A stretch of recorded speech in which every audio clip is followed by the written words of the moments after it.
Finally আমরা চলে এলাম বাউটিয়া, যেখানে হয়েছে 4 ধাম। তোমরা দেখাবো তোমাদের ঘুরে। আমরা এই মাত্র ঢুকেছি বাউটিয়াতে। পূজা মণ্ডপে শান্তি শৃঙ্খলা বজায় রাখো, ভক্তিভাব এবং শ্রদ্ধাভাব জাগ্রত করে থাকে, তাহলে আমরা আমাদের প্রচেষ্টা সার্থক হয়েছে বলে মনে করব এবং আপনাদের কাছ থেকে সব রকমের সহযোগিতা চাইব। নিজেরা প্রতিমা দর্শন করুন এবং আপনাদের সহ দর্শনার্থীকে মহাসপ্তমীর মহাসন্ধ্যার প্রীতি শুভেচ্ছা অভিনন্দন এবং আমাদের পূজা মণ্ডপে স্বাগত জানাই। বৈচিত্র্যময় ভারতবর্ষ, সাধুসন্ত দেবদেবী তীর্থধামের দেশ, এই প্রাচীন ঐতিহ্যকে আমাদের মণ্ডপসজ্জা, আলোকসজ্জা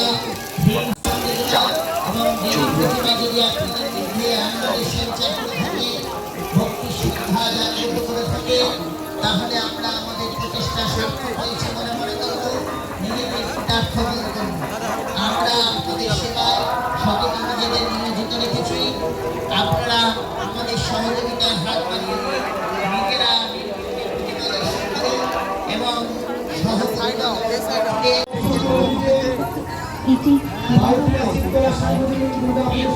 যা ভারতের উত্তরাখণ্ড রাজ্যে উত্তরকাশী জেলায় অবস্থিত। ভারতের ধর্মাবলম্বীদের জন্য একটি পবিত্র স্থান।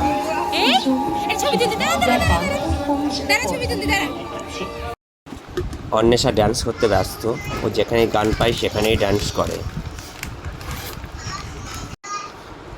এত ঘোরাঘুরির পরে কিছু না খেলে হয়, সেজন্য পাপড়ি চাট নিয়ে নিলাম। এরপরে চলে এলাম নলাটি। কয়েকটা ঠাকুর দেখা হয়েছে।